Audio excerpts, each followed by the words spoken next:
ঐতিহাসিক সিরিজ জয়ের পর এবার আইসিসি থেকে সুখবর পেল বাংলাদেশ। ঘরের মাঠে অজিদের হারানোর পুরস্কারটা সাথে সাথেই পেল লাল সবুজেরা। আইসিসির রেটিংয়ে উন্নতি হলো কয়েক ধাপ, সেই সাথে র্যাঙ্কিংয়ে উন্নতি হবার দ্বার প্রান্তে টাইগাররা। পরের ম্যাচ জিতলেই টপকে যাবে সাবেক বিশ্ব চ্যাম্পিয়ন ইংল্যান্ডকে।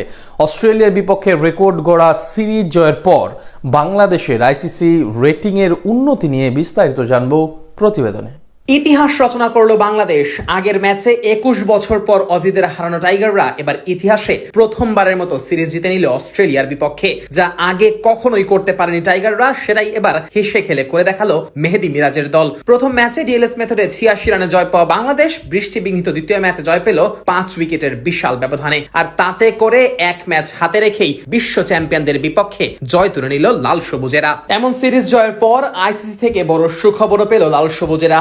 আইসিসির রেটিং এ টাইগারদের উন্নতি হলো কয়েক ধাপ। অজিদের বিপক্ষে মাঠে নামার আগে বাংলাদেশের রেটিং পয়েন্ট ছিল 84 আর র্যাঙ্কিং এ টাইগারদের অবস্থান ছিল 9 নম্বরে। তবে প্রথম ম্যাচ জয়ের পর বাংলাদেশের রেটিং বেড়ে গিয়ে দাঁড়িয়েছিল 86-তে। আর দ্বিতীয় ম্যাচে অজিদের হারানোর পর বাংলাদেশের রেটিং বেড়েছে আরো 2 ধাপ। ফলে সিরিজের দ্বিতীয় ম্যাচের পর বাংলাদেশের রেটিং পয়েন্ট এখন হয়েছে 88। যদিও রেটিং পয়েন্ট বাড়লেও র্যাঙ্কিং এ আপাতত কোনো পরিবর্তন আসেনি বাংলাদেশের, এখনো রয়েছে র্যাঙ্কিং এর 9 নম্বরে। তবে অস্ট্রেলিয়ার বিপক্ষে সিরিজের শেষ ম্যাচে জয় পেলে এই র্যাঙ্কিং এ উন্নতি হবে লাল সবুজদের। সাবেক বিশ্ব চ্যাম্পিয়ন ইংল্যান্ডকে পেছনে ফেলে বাংলাদেশ উঠে আসবে র্যাঙ্কিং এর 8 নম্বরে। সিরিজের শেষ ম্যাচে বাংলাদেশ জয় পেলে তাদের রেটিং পয়েন্ট বেড়ে গিয়ে দাঁড়াবে 90-এ। আর তাতেই ইংল্যান্ডের 89 রেটিং পয়েন্টকে পেছনে ফেলবে বাংলাদেশ।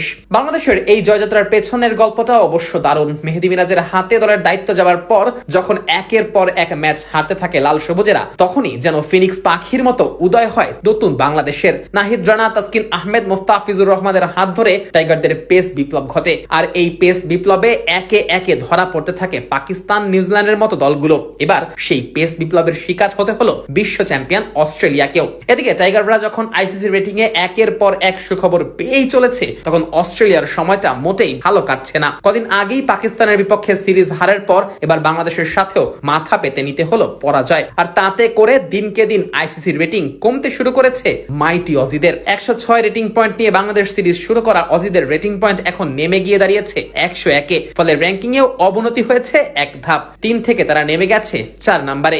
শেষ ম্যাচেও যদি অস্ট্রেলিয়া হেরে যায় তাহলে তাদের রেটিং নেমে যাবে 99-এ। সেই সাথে আইসিসি র্যাঙ্কিং এও পাকিস্তানের পেছনে চলে আসবে অজিরা।